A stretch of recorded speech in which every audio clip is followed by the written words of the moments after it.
Busy with power expansion into Europe and Asia, the red rulers of Russia have long pushed their conspiracy in Latin America.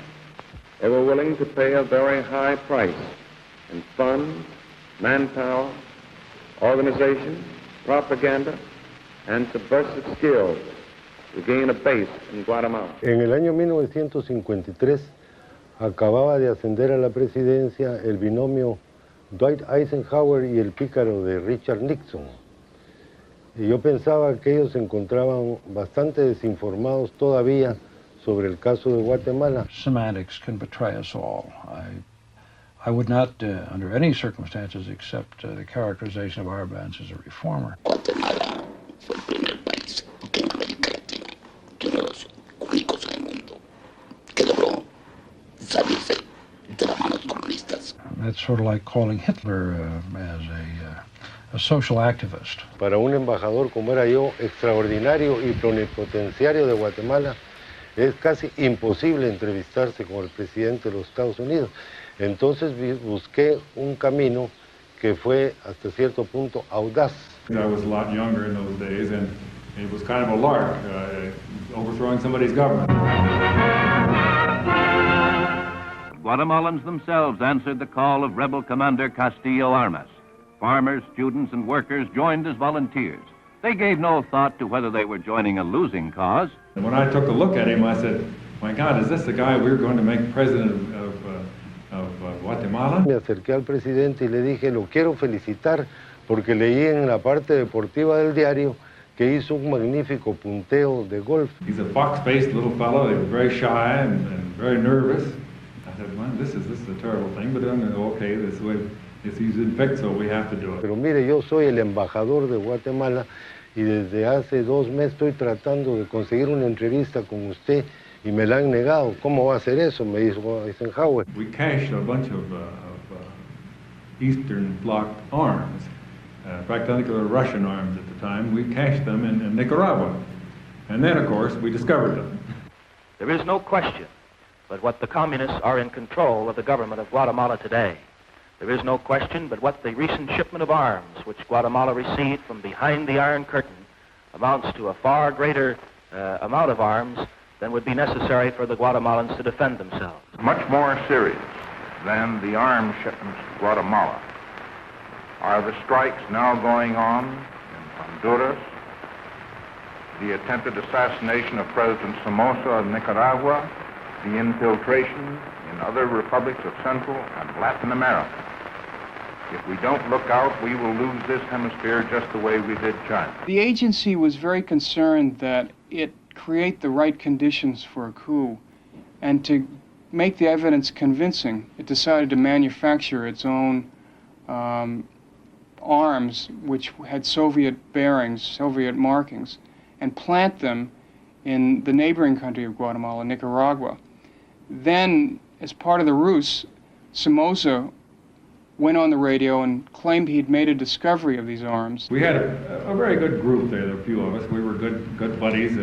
One of the group was Nestor Sanchez, who now has a high position in the government. We provided them with weapons and small amount of spending money, I suppose, but there was no great funding that was involved. There were only 44 men in Castillo. Nestor was our liaison with the Honduran military. Y después del saludo protocolar, yo comencé a explicarle qué era la revolución guatemalteca y nuestros objetivos, que queríamos hacer una democracia como la de Estados Unidos, etc. These church bells were being rung to protest the Arbenz regime, and of course the Catholic Church had been cooperating, not for CIA necessarily, but simply because they recognized in Arbenz an enemy. Murs Cabot me interrumpía y le decía al presidente, pero señor presidente, es que en Guatemala hay un partido comunista.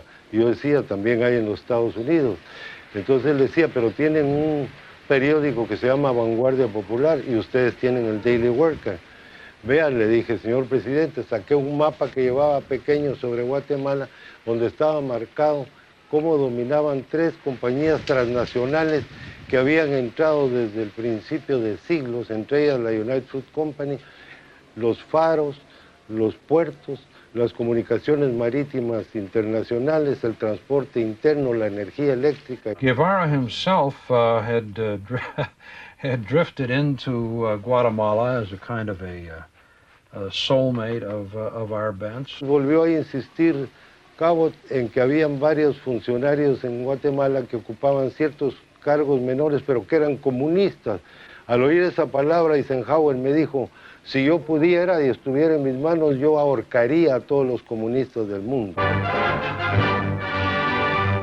Escorted by Guatemalan fighters, the rebel leader, Colonel Castillo Armas, flies home in triumph from the El Salvador conference that ended the war.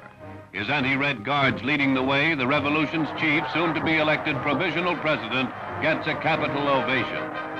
Never before has Guatemala City seen anything Very cool like heads prevailed in the CIA, and the officer in charge at that time said no. He said, you're not going to kill any of these people, and not you, Mr. Guevara, or you, Colonel Arbenz, or Mrs. Arbenz, get on the plane and leave.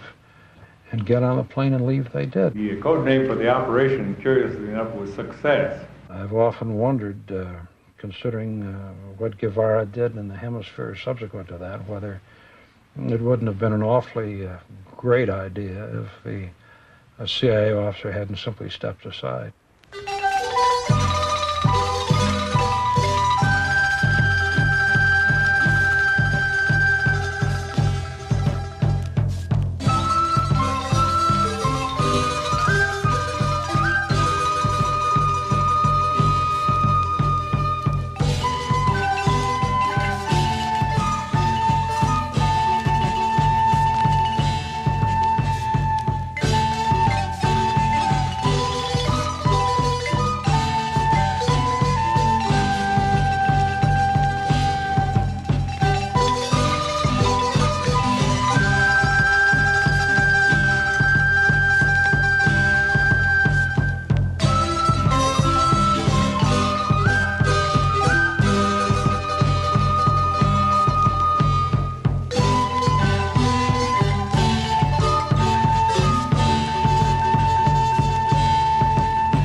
Señor Coronel de Infantería, diplomado en Estado Mayor, comandante de la Zona Militar número 20, señor Gobernador Departamental, señorita novia y señoritas madrinas del Instituto Adolfo B. Hall, señores oficiales subalternos, señores catedráticos, caballeros alumnos, en todo tiempo, una de las principales inquietudes del alto mando del Ejército ha sido incrementar y mantener este tipo de establecimientos educativos para la formación adecuada de la juventud de nuestra linda Guatemala, y es así que en el año 1955, siendo gobernante de la República el extinto coronel Carlos Castillo Armas, se dictaron las órdenes correspondientes para la educación militar.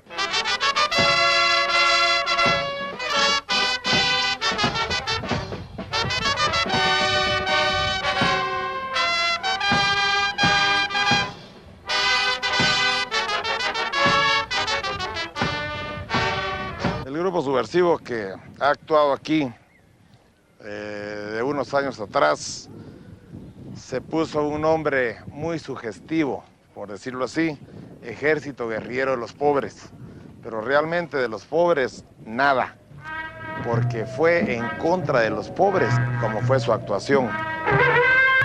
Me llamo Domingo Hernández, campesino indígena de Santa Cruz del Quiché. Nací en una aldea que se llama Chajbal, que queda a 3 kilómetros del departamento. Mis padres son campesinos. Mi madre nunca habló, no llegó a hablar nunca ni una palabra del español. Ahí crecí con ellos, en una situación de miseria, de pobreza, como todos los campesinos y todos los indígenas de Guatemala. En realidad me falta más que hablar en español porque tengo otro dialecto.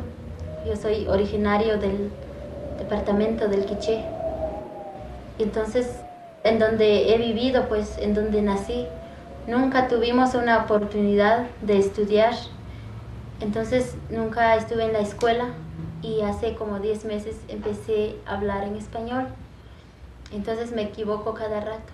Estudié los 2 años en la escuela. Al salir, al cumplir los 2 años, tuve que salir fuera de mi aldea. Bajé para la ciudad capital para convertirme en uno de los más de los vendedores que venden en la ciudad, vendiendo naranjas, vendiendo chicles, limpiando zapatos en la ciudad. Mis padres eran bien pobres y entonces yo pensaba pues de que así éramos todos, como en mi aldea, porque en mi aldea todos somos indígenas, no hay ningún ladino. Y entonces yo pensaba que así todo Guatemala era pobre, así como la miseria en que vivimos nosotros. Pero poco a poco me di cuenta de que en Guatemala vivimos en una desigualdad. ¿Quiénes son los que viven en una pobreza? Somos nosotros los indígenas, por donde quiera sufrimos. Entonces poco a poco me di cuenta pues que por qué hay pobres y por qué hay ricos. Como éramos de la religión católica, siempre fuimos entendiendo nuestra situación de otra forma, más que todo entender de que esa pobreza era producto de los pecados o era que la voluntad de Dios. Y que había otro reino, digamos, para nosotros los que íbamos a sufrir tanta pobreza, otro reino donde realmente íbamos a disfrutar de la vida. Y también para decir o para calmar nuestra situación, se tocaban de que hay ricos en nuestro país, pero la religión la miraba que los ricos en el futuro hoy son ellos los que van a sufrir, pues van al infierno y todo eso. En mi salida del campo a la ciudad, fui conociendo algunas otras cosas. Otro es la discriminación más directa que sufrimos los indígenas en Guatemala, como seres que no tenemos conciencia, que no tenemos capacidad, que no tenemos ninguna perspectiva en el futuro. Y esta situación la fui confrontando en la ciudad, digamos, al relacionarnos con el pueblo ladino, al tratarnos de indios, de brutos. Cuando vienen norteamericanos a nuestro país, encuentran situaciones que les parecen totalmente inaceptables. Les parece inaceptable, por ejemplo, que nuestros indígenas caminen por todas partes descalzos, cuando el zapato es algo muy normal, pero en ellos. En los nuestros lo normal es ser descalzos. Y en algunas oportunidades nuestros indígenas, cuando quieren demostrar que tienen posibilidades económicas, sí se compran zapatos, pero no los usan. En 1971, yo y otros compañeros empezamos a discutir del por qué no nos permitían leer la Sagrada Escritura, de que si era cierto era un pecado y si era cierto que nosotros no teníamos capacidad de entenderlo.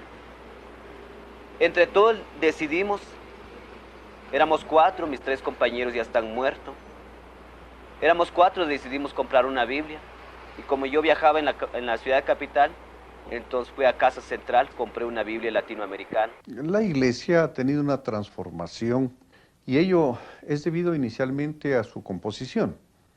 Hace muchos años, el mayorazgo en la familia lo heredaba el primer hijo, el primogénito, el cual tenía los bienes, el nombre y negocios y política. El segundo de los hijos iba al ejército, el tercero al clero, pero todos tenían la misma educación. Cuando llegamos a los evangelios de Cristo, empezamos a ver también de que Cristo como que nos presentaba un Dios, no un Dios que está más allá de nosotros, sino que un Dios que está más cercano a nosotros. Cuando nos dice todo lo que hagas con tus hermanos, lo estás haciendo conmigo. Todos nosotros empezamos a ver eso. Y cuando los demás profetas hablaban de una opresión, pues nosotros también nos sentíamos oprimidos en nuestro país. Con el correr del tiempo, esto fue transformándose y empezaron a ingresar a los seminarios muchachos de una condición diferente, y las más de las veces, y por cierto espíritu de solidaridad o de compasión, se dio también la oportunidad a los niños huérfanos. La Iglesia respeta el gobierno, el Evangelio lo dice, que aunque la autoridad fuese mala, hay que respetarla. Cristo dijo, más fácil entrará un camello por el ojo de una aguja que un rico por las puertas del cielo. Y cuando dicen esto se refieren a una aguja de coser. Pero en aquella época agujas eran unos torreones que tenían pórticos por los que sí pasaban camellos, con alguna dificultad, porque estos se usaban únicamente durante la noche para evitar que por los portones de las ciudades amuralladas penetraran los vándalos en correrías nocturnas para apoderarse de lo que no era de ellos. Que ustedes saben, que yo lo he dicho muchas veces, si yo no hubiera sido sacerdote, hubiera sido militar, porque me gusta la vida disciplinada. I was working up in the highlands with the Indians, and I very quickly, when I say quickly, within a year of being in Guatemala, decided that to preach to them the spiritual benefits of my message was really being unfair when they were so preoccupied with just feeding themselves. And so I began to develop more and more time to work with cooperatives. Los humildes heredarán la tierra es algo que también es mal interpretado, porque Cristo dijo los humildes, no los haraganes. I put up the church lands as collateral, which I legally shouldn't have done, and gotten a loan from a local bank in Quetzaltenango, and we bought a truck in order for the people to take their wheat down to and sell it themselves and bring in their fertilizer. And also they were producing lime, and a group of local landowners got to the truck driver and asked him to run the truck off a cliff. He was a Ladino himself, and all the members, he was the only Ladino in the cooperative, all the other members were Indians, and he refused to do it, and he told me that about the incident, and about 2 weeks later he was forced off the road and into a ravine, and we lost the truck. And I realized just how determined these people were. En la época a la que me refiero, era muy normal que alguien con hacha, con alfanje o como fuera, se apoderara de los bienes e inclusive de la familia, del vecino, al cual liquidaba tranquilamente, y así incrementaban sus bienes. If I had been named by the bishop to form cooperatives, not only in my own parish, but in other parishes in the diocese, because we were being so successful. And a president in another cooperative got shot by the mayor and the largest landowner in the area, and we could do nothing about it. I went to see the governor, who was a military man, and he told me that as a priest I shouldn't be messing in politics and in economics, that it wasn't my business, and that was the kind of thing that was going to happen to the people. Pero uno de los compañeros que creo que estaba más avanzado en el grupo fue cuando él me dio la explicación de que él no estaba en contra de lo que yo estaba haciendo, pero me decía, es que esto, mira, Mingo, en Guatemala no solo son los pobres que hay aquí en Santa Cruz del Quiché, los pobres están regados por todo el país y hay gran cantidad, más de la mitad de nuestra población. Y por otro lado me dijo que también podés haber regalado unos 2 o 3 quetzales, pero esta gente, la necesidad que tiene, jamás las vamos a poder cubrirlas. ¿Por qué? Porque ellos tienen la necesidad día tras día. Día tras día. Fue cuando todo con ese pensamiento también fuimos viendo, bueno, lo que tenemos que hacer es organizar a nuestros compañeros campesinos a los indígenas, a los ladinos, pobres también de otras regiones. Fue cuando empezamos a organizar, y la organización fue totalmente basada principalmente en la Sagrada Escritura. And it was after giving a sermon one Sunday on the Good Samaritan, and a man who was head of one of the cooperatives, he came up to me, and as a lot of the people generally do, he said, that was a very good sermon you gave this morning, Padre. And I said, well, thank you, Francisco. And he said, but tell me, if the Good Samaritan had come around the corner, say, around the bend in the road about a half hour earlier, an hour earlier, and he found the thieves beating up on the man from Jericho, instead of just finding his body there and helping him, they actually came upon the thieves beating up on the man. What would the obligation have been then? And I knew where he was going, and so being rather clever at answering these kinds of questions, I said to him, well, what do you think his obligation would have been, having been educated by the Jesuits, you know? And Francisco said, well, I think that his obligation, Christ would have wanted him to go in there and stop those men from robbing and beating up that man. And I said, yeah, that's right. And he said, but he wouldn't be able to stop them by wringing his hands and saying, oh, please stop, please don't do this any longer. He said he would have gone in there and had to use physical force to stop them. And he may have hurt some of them. And I said, yeah. He said, well, if you agree with that, why do you keep preaching that we should not protect ourselves and protect our loved ones? Why do you keep preaching that we're supposed to stand around and wring our hands while they kill us and rob us and take advantage of us? And I said, I don't really preach that. He says, well, as far as the people are concerned, that's what you're preaching, because you never tell us what it is we're supposed to do. Los primeros intentos que hicimos de pedir, digamos, de luchar por maestros, de luchar por esto no fueron respondidos por el gobierno. No fueron respondidos. En algunos casos fue, digamos, la cuestión de las amenazas, de esas reivindicaciones por la escuela, por la tierra, por un mejor maestro, por un centro de salud, por una carretera. Algunos de nuestros principales dirigentes que promovieron esto, inmediatamente por el gobierno fueron acusados de comunistas. La subversión había sentado sus bases a través de muchas formas, y una de ellas fueron los grupos religiosos. Yo hice esa denuncia hace varios años y tuve problemas por eso, pero años después se me dio la razón que el movimiento en el altiplano guatemalteco, que en la parte indígena, fue impulsado indiscutiblemente por padres, monjas, extranjeros, más que nacionales.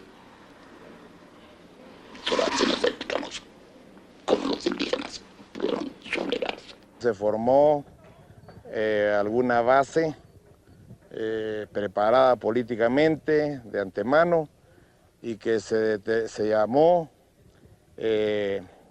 Comité de Unidad Campesina, el famoso CUC, que por medio o por intermedio de esos religiosos que digo, lavaron la mente, cambiaron el pensamiento de muchos pobladores con el engaño, con la mentira, como es común y como es táctica de los comunistas, de decirles que van a tener tierras, un gobierno mejor, un gobierno para el pueblo, que eran pobres, etc. El Comité de Unidad Campesina en un principio era una organización real para luchar por las reivindicaciones inmediatas del pueblo. Pero estas reivindicaciones, realmente la respuesta del gobierno fue la represión y las masacres.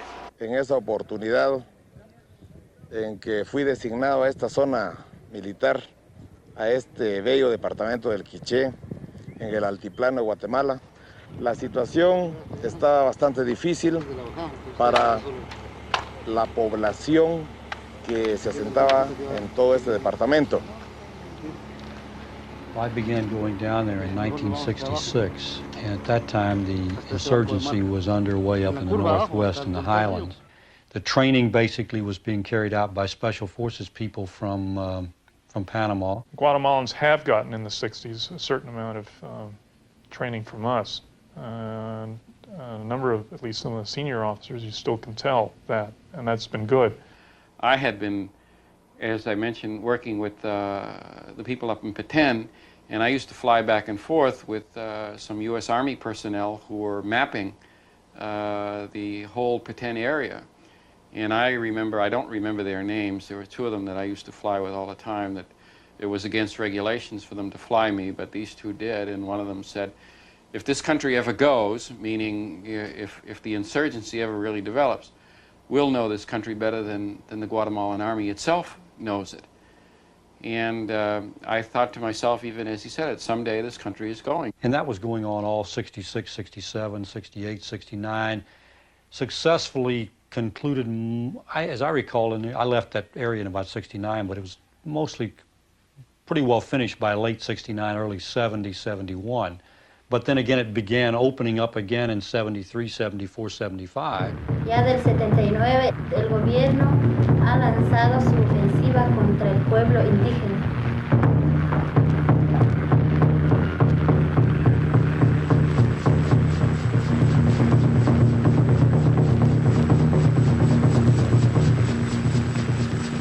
Nos dijeron quién querían ir al Quiché. Hubieron unos que estuvimos de acuerdo y otros que no, porque muchos policías y soldados estaban muriendo.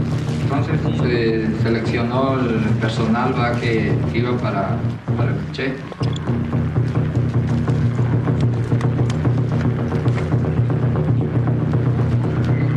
El ejército ha venido a presentar, a dar un clima de paz, de tranquilidad y de confianza en las instituciones de gobierno. Y realmente quienes han perdido la bandera de la población, que es la base de ese grupo guerrillero, han sido ellos mismos con sus acciones.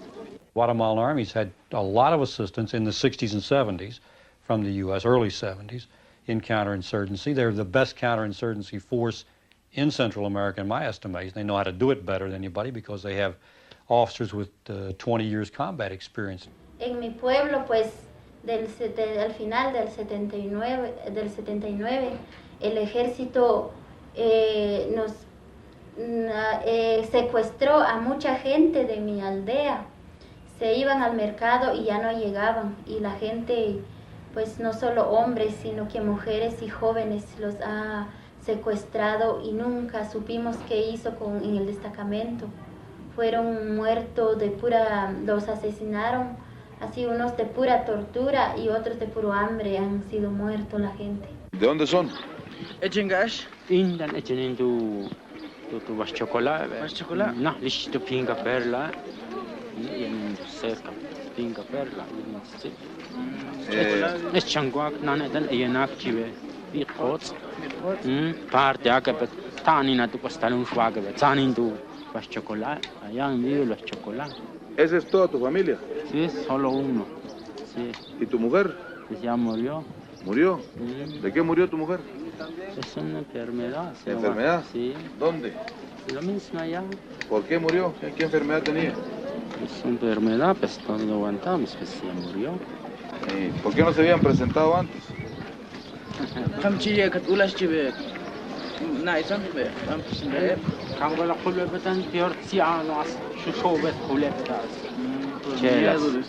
Por miedo. Hay una aldea que se llama Las Cruces, que está adelantito de La Libertad, ahí mismo en el Teco.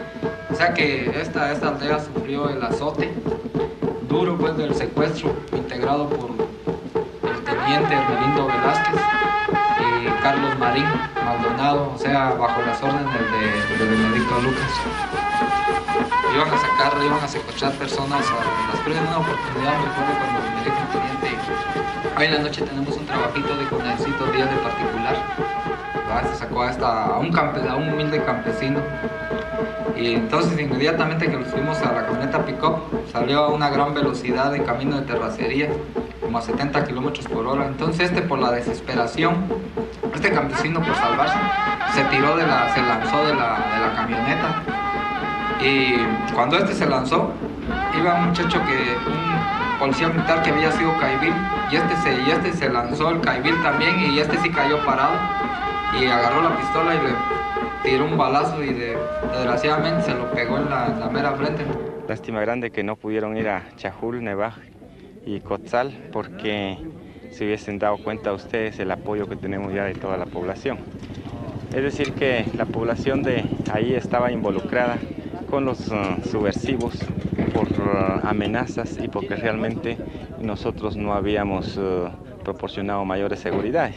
Entonces vino Benedicto Lucas García, donde supo la acción de Caibil, le regaló una pistola 38, felicitándolo por su trabajo. La gente poco a poco fue entendiendo de que la situación de nuestro país no se podría resolver de otra forma más que cambiando directamente al gobierno y destruyendo al ejército. Fue cuando el pueblo vio la necesidad y la exigencia de incorporarse en gran parte a las organizaciones revolucionarias que luchan con las armas. El mayor le informaba al coronel, porque tenía que informarle, para que con consentimiento de él pues, se ejecutaran a las personas que ya habían sido secuestradas por miembros de la S2. O sea que la S2 es un cuerpo que según ellos le llaman de inteligencia para ellos, ¿verdad? Pero o sea que en el día, en el cuartel se pasan de vestidos de verde, y ya en la noche viene el mayor de la S2 y hasta mismos compañeros policías o soldados dicen, a ver, necesito 10 de particular, los que estén más peluditos, que no parezcan soldados, ¿verdad? Y las ametralladoras se las van a llevar, las metralletas, como habían varios tipos de armas, ¿no? Ahí tenían Galil en ese tiempo, su ametralladora Beretta, tipo italiano, y estas se envolvían pues en mantas, ¿no? Para que no sospecharan, nos juntamos en tal parte y vamos a pasar por ustedes para que la gente no se dé cuenta que salimos de aquí mismo. Y hay muchas madres y esposas han sido reclamado, han ido a reclamar a sus maridos y hijos. ¿Y qué fue la respuesta que ha sido el ejército asesino? Ahí se quedaron las mujeres porque ya no regresaron, porque los recibió a pura ametralladora, no los dio una buena respuesta.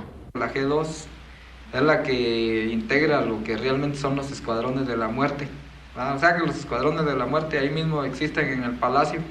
En ese tiempo pues la G2, el que estaba encargado era el coronel Marco Antonio Callejas y Callejas y el capitán Juan José Cifuentes Medina. Eso porque yo siempre visitaba constantemente pues, el palacio y yo quería entrar ahí, pero yo platicaba con otros compañeros, ellos me decían, ¿en dónde estás trabajando? No, pues estoy trabajando con el comandante fulano de tal. Y ellos empezaban pues, a contarme a cabo las acciones, los secuestros que ella hacía, porque la G2 y la S2 pues la misma, o sea que trabajan en la misma combinación, porque de la S2 ya cuando ya llevan unos 10 muertos, ¿verdad? Que ya han matado 10, ya pasan a la segunda sección del palacio, o sea que esos ya merecen estar ahí porque esos ya no salen nunca. En 1982, para ser más exactos el 28 de noviembre, fue secuestrado con lujo de fuerza por agentes de seguridad del Estado, G2, provenientes del Estado Mayor de la Presidencia, militares, mi hermano Manuel Fermín Reyes Melgar, junto con otro compañero de estudios de la Universidad de San Carlos, la Facultad de Ingeniería. Cuando asesinan a una persona, dicen, le ponen ajusticiada por el Escuadrón de la Muerte. A otra que ellos creen que no sea conveniente ponerle, ponen ahí ajusticiada por el EGP. A otras ajusticiadas por el ESA, el Ejército Secreto Anticomunista, ¿verdad? Pero, o sea que las órdenes y todo eso, de ahí mismo sale pues, del palacio. Mi hermano, según cuenta este compañero, no aguantó en cierto momento estos electroshocks que fueron puestos en los testículos y en partes vitales del cuerpo, como fueron los oídos y en los pies. Incluso le tuvieron que dar masaje en el corazón para resucitarlo. Los tipos de tortura, o sea que los que medio alcancé yo a ver, porque fueron casos comunes, personas sospechosas según ellos que eran guerrilleros, o sea que hubieron, por ejemplo, hubieron personas en que se les aplicó el soplete, ¿verdad? O sea, eran amarrados en sillas y ahí las empezaban a interrogar y poco a poco les iban acercando el soplete y conforme se lo iban acercando se les iba abriendo hasta que se les iban saliendo los intestinos hasta que la persona moría, o ya cuando moría, o sea que lo echaban a un pick-up, ahí la tiraban. Contaba este compañero de que desde el momento que ellos, al estar involucrados como estudiantes que quieren la mejoría para nuestro país, para nuestra gente, y al haber sido capturados, al haber sido torturados, cada uno de ellos sabía de que iban a morir, que ellos ya nunca más se iban a salvar, y se tomaron de las manos como diciéndose un adiós, y diciéndose dentro de ellos también de que aunque ellos muriesen, aunque ellos fuesen desaparecidos para siempre de esta tierra, nunca podían entregar a otras gentes más. Recibí 3 atentados realizados, alrededor de 7 tuve que evitar, que no se llegaron a realizar. Y en estos 3 atentados, pues sí se me trató de matar. Una vez enfrente a la Democracia Cristiana, a la sede del partido, se me disparó como 12 minutos seguidos, murieron algunas gentes. Nos defendimos porque decidimos desarrollar un proceso de autodefensa para poder resistir dentro del país. Después se puso una bomba en un avión que yo iba a viajar, que estalló antes de tiempo. Ahí sí fue realmente pura suerte, que no haya pasado nada. Y por último, el último atentado famoso fue porque me atacaron en mi casa con bazucas y destruyeron media casa. Tuvimos que defendernos también con armas. Es una guerra sucia, pero es una guerra.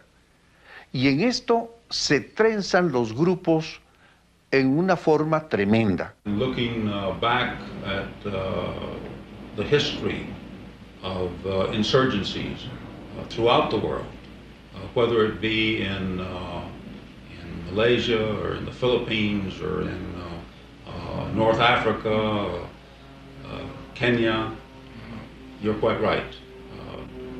Brutality is part of the scene. It's unfortunate, but it's true. El origen de esta idea pudo haber estado en el MLN. Ellos se calificaron a sí mismos como un partido de la violencia organizada y la utilizaron para convertirse en una alternativa política en el país, trabajando en contra de Arbenz, organizando un ejército de invasión. Después ellos han tenido siempre el uso de la fuerza militar entre los partidos políticos y han tratado de mantenerse en íntima vinculación con los gobiernos de turno y con los organismos de seguridad para poder operar suprimiendo a sus adversarios. Que hemos ganado varias elecciones, que hemos puesto varios presidentes, que en realidad nunca hemos logrado gobernar. Hasta el año 82, que yo fui nominado candidato por un partido para la presidencia. Lo que querían era eliminar a sus opositores y no competir con ellos. De esto, después, con asesoría técnica de los organismos de seguridad y probablemente alguna asesoría extranjera, fue que se desarrollaron pues y se sofisticaron todos los escuadrones de la muerte. There were a number of people being trained at the Inter-American Police Academy in both intelligence gathering and security techniques, in interrogation techniques, and in the field in Guatemala, there were also additional people being trained on the job down there when they got back from the school or were trained by people who had been to the school. I used to ride the school bus a lot to pick up children so that they wouldn't be just the driver and the children, there'd be one of us supervising that. And in riding the school bus one morning, I have a very vivid memory of this, seeing a stop sign said alto. It's just in the same shape and color as ours, except that instead of stop, it says alto. And there was a white hand that had been stenciled right over it. And then I saw another one and another one. And I asked the bus driver, what are all these white hands doing around here? Is somebody fooling around or something? And we were alone in the bus, and he hushed up and he looked around and he said, that's the sign of the Mano Blanca, the white hand. It's an anti-communist vigilante group, and they're going around killing communists. Mano Blanco was going to be a counter-terror organization, was going to get rid of the terrorists, and in fact it became the terror organization and still is. One of the owners of the plantations that was, who had children in the Maryknoll Sister School and whose plantation the Maryknoll fathers were invited for vacation, was one of the main sponsors, one of the main bankrollers of the Mano Blanca, and we stopped going there. During that time, there was an organization called the Mano Blanca. I think, however, that during the Méndez administration, that it's fair to say that the Guatemalan government of President Méndez was not supporting and did not approve of the activities of the Mano Blanca. Sandoval Alarcón's connections began with the security apparatus in the early 60s, and then that was put in from a CIA operation or a security operation. It was then expanded into a political Guatemalan operation. Now, whether the money from the agency continued to come in, I don't have any idea. But I certainly know that was the outshoot, it seems to me, of the security operation, which was going on that late 50s, early 60 period, to eliminate the basis of the guerrilla movement. Se me ha tachado de todo. Se ha dicho que somos todos gracias padrones de la muerte, que tengo un ejército privado de 4.000 hombres y muchas cosas más. Pero no lo somos. Hubo una oportunidad que estaban comentando compañeros que yo había conocido que habían sido guardaespaldas de Sandoval Alarcón cuando fue vicepresidente de la República. Tal vez recuerda cuando Shell era gobernante, y tenía él en su finca un terreno con suficiente agua, pues, donde tenía una especie de sauros, de lagartos, pues, muy feroces, y todo aquel que era capturado, pues, acusado de guerrillero, pues, allá, o sea, que lo mutilaban y se lo tiraban allá a esos cocodrilos de Sandoval Alarcón. Mario Sandoval has been on the political scene in Guatemala for a long time, starting with the founding of his party at the time of 1954 and Castillo Armas's overthrow of the Arbenz regime. And I should say that he has been a target of the leftists that whole time, and whatever else one says about Mario Sandoval's activities, he's a man of courage. Por esa actitud que no han tenido permanente contra el comunismo, que se ha opuesto a los atentados, que afuera y en mi casa, que Dios me ha permitido que siga vivo para ayudar a mi país. Digamos, al comienzo de esta lucha, cuando decía anteriormente que también hubo necesidad de que el pueblo tomara también las armas, usara también la violencia. Eso nos pasó en 1980, cuando una familia reaccionaria que se llama Chabelo Zapón, de la aldea La Estancia, empezó a colaborar con el ejército, secuestrando y matando a nuestros compañeros que estaban organizados en el Cuca. En ese tiempo nosotros no pensábamos aún todavía de que teníamos que usar la violencia. Fue cuando en ese tiempo ya teníamos 6 compañeros muertos, más la cantidad de niños huérfanos y de mujeres viudas que se iban quedando. Entonces nosotros decidimos consultar al pueblo qué hay que hacer con este señor.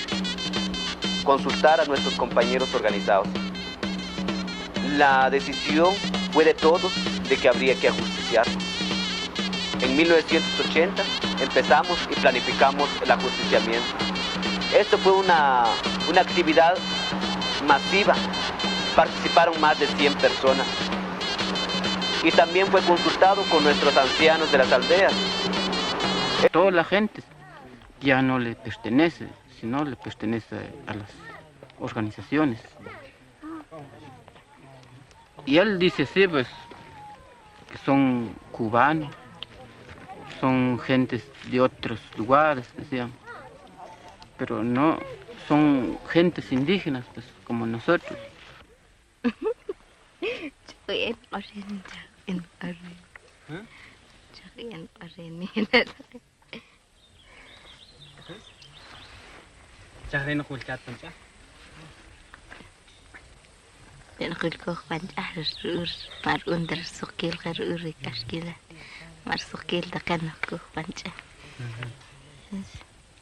Hemos unido con los campesinos que ya no van a ir a trabajar con los ricos. porque los ricos se pueden explotar, no le da un vasito de agua, no le da un poco de un poco comida, nada. Entonces que tus pequeños, muchachos, los compañeros que se formen y van a recoger un pedazo de caña y los compañeros, Dios sabe. Entonces también van a tomar bebidita. Entonces que fue una cola aquí los guerrilleros, ¿eh? Compañero.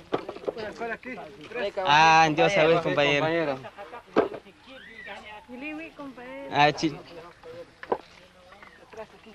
Chanta que no cola, repártanlo y nos vamos a retirar.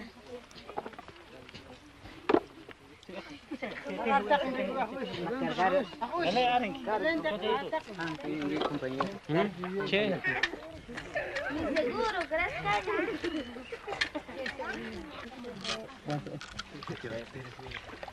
¿Qué más? ¿Tenés? Compañero.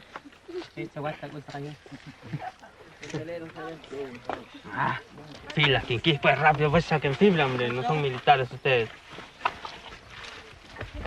Compañero. Va, chahuilta, cahui, pes, ojiquejo. Va.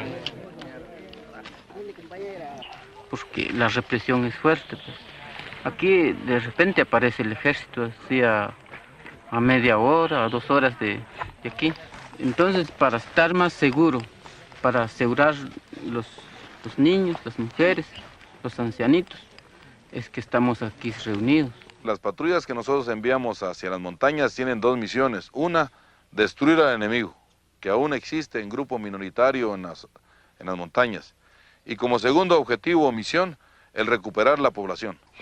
شاقوليك إروان شيكي أخ بمباتي شمليك إيهالك أنك جو نخ صالح تلقتي نخرة لك أهتن إيه كتير وليك تخوينا أنا تقاعد غرام بوت استغارجير جانك تقع وليك كي إل يرجير تبينا تقاعد خن خور تكان سختق يانا بيس أشجل كجو نخ تلك شراي وأشقر شيء تجو ما تجتري ريخ نخ تلك يمشي بإحساخ نخ بإحساخ نخ سوسان بإحساخ نخ أخنت صالشي أخ كان زنقة ليتي أخنت صالشي أخ كان زنقة قراختين رئنا كارش بيت شانكيو قراختين تن شركتي بام شكنة صاحبيتين شكنة قريكشن أنا شو قراخة صاعدين كيك إيشي وشكيها شو شنقريك شو أنا تاتين قراه شكارين قام كاريتين كوشكاري بملاق تاتين قراه كيميك بوتي لسين قريقي شنكنا لسين قريقي كأجماع جملات قلتو لكتو قينا جي كيميك دقق جي تاتين وانك النار اقامت كلاوي شو شنقك وتي خناخ منك فانيتو معكو بوح بشينها أرجك شيك نقبان ولا قيوريك هاراي شريك نخرخيمها أنفدكتك شو شنقريك وتك أرد سيك وتك شهنتك مولمها والدها بنجين شكاتك وتك نخرخيمها بنجين. Siempre nos ha tratado de comunistas, de subversivos, pero la realidad es que nosotros no es cierto que somos subversivos, sino que nosotros tuvimos que salir huyendo. ¿Por qué? Porque nosotros queremos defender nuestras vidas y salimos en las casas y el ejército cuando vio que ya no dormimos en las casas, nos quemó todas nuestras casas. Nos dio mucha tristeza porque a pesar de que nosotros vivimos muy pobremente y después nos ha quemado todo lo que tenemos. El gobierno le dio orden a sus soldados de que toda clase de plantas lo cortaran, cosas que no se puede quemar, lo cortaron. Y es bien doloroso recordar eso, pues, porque mis padres han sido muertos de puro hambre. Esta es una guerra prolongada, la conocemos así, pero sabemos que vamos ganando. Ya tuvimos una experiencia antes del 54 de un gobierno de izquierda, de tinte comunista, y hoy pues el pueblo es el que se ha dado cuenta de la real situación. En una finca de San Francisco de San Juan Cotzal, es que el ejército se vistió en ropa civil y engañando a la gente, ellos se quieren ser como guerrilleros.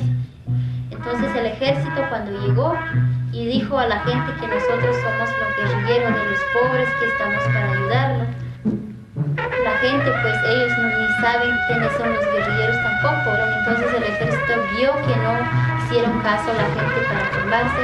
Entonces hicieron una balacera y en 10 minutos pues mataron más de 60 personas y han echado la culpa a los guerrilleros, pero no es cierto, sino que ellos han hecho todas esas masacres. Entre San Juan Cotzal y Chajul es un grupo de elementos subversivos que llegó a la población con uniformes de esta clase. Es una aldea que se había organizado con armamento para autodefensa, pero entraron a las 6 de la mañana aproximadamente. Los pobladores creyeron que era tropa, cuando sintieron que estaban rodeados y empezaron a masacrarla. Quien no se alineó con el grupo guerrillero de los pobres, con el grupo subversivo, fue muerto, fue masacrado, y así se vieron grandes aldeas arrasadas. Ha perdido el apoyo porque se han dado cuenta de que la guerrilla lo único que trata es de explotarlos y de obligarlos a cometer actos delictivos, como encaminarlos a atacar un destacamento, encaminarlos a destruir una aldea que no está con ellos. Los empujan, los ponen adelante y los han masacrado, los han obligado. Eso es lo que pasa. ¿Cómo se llama el ejército? ¿Quién? ¿Cómo se llama quién? Usted. Coronel Mario Luna. Mario Luna. Había necesidad de hacerse uno pasar por guerrillero para llegar, para que la gente tuviera confianza con uno, exigirles comida, ya que habíamos comido todos y muy bien. Decía el coronel, no, pues hay que amarrar a todos estos indios, dijo, porque estos son los que colaboran con la guerrilla y entre ellos hay guerrilleros también. Entonces era cuando se les torturaba para sacarles información dónde estaban las armas. Unos que otros pues entregaban que unas carabinas o rifles viejos por ahí que tenían. Queda con ustedes el oficial aquí, mayor Caibil, que los va a llevar de acuerdo al itinerario que ya está listo, sí. Quieren saber cómo han entrado los guerrilleros aquí, cómo es que los guerrilleros han quemado sus casas. Entonces quiero yo que ustedes les expliquen a ellos. Tenemos la ayuda que le ha dado el ejército, tenemos que ir a Chajul. 10 minutes. I just want to say that I'm very glad to be here. I've always wanted to come to Chajul, and I hope that very soon there will be peace in Chajul and all of Guatemala. And I understand this is market day, so I hope that we can soon walk around the market. The embassy has done an enormously effective job in, by the way, the embassy in San Salvador has done the same kind of job of running all of these things down and checking and rechecking. I wish, in fact, a good number of the so-called human rights organizations who like to print reports spent as much time and took as much care in reporting as the American Embassy has. My very strong impression is some of those things are true. By no means all of them. Some of them are true. Some of them are done by the left wing, particularly one group, and they're pretty sickening, the things that the EGP has done. La gran mayoría de compañeros ya cayeron, algunos están desaparecidos. Éramos 40, ahora quedamos 5 nada más. Pero de todo esto, también la pérdida de nuestras familias. En el caso mío, con mi esposa, sufrimos la pérdida de toda su familia. Sus papás, su mamá y sus demás hermanos fueron asesinados el 8 de octubre de 1980, porque el ejército nos empezó a perseguir a los que estábamos organizando la población. Decidieron ocupar la casa porque ellos creyeron que ahí en la casa estábamos escondidos y al no encontrarnos mataron a todos. Fue bastante difícil pero se logró rescatar al pueblo, se logró de que se tuviera la confianza. ¿Ah? Es dulce.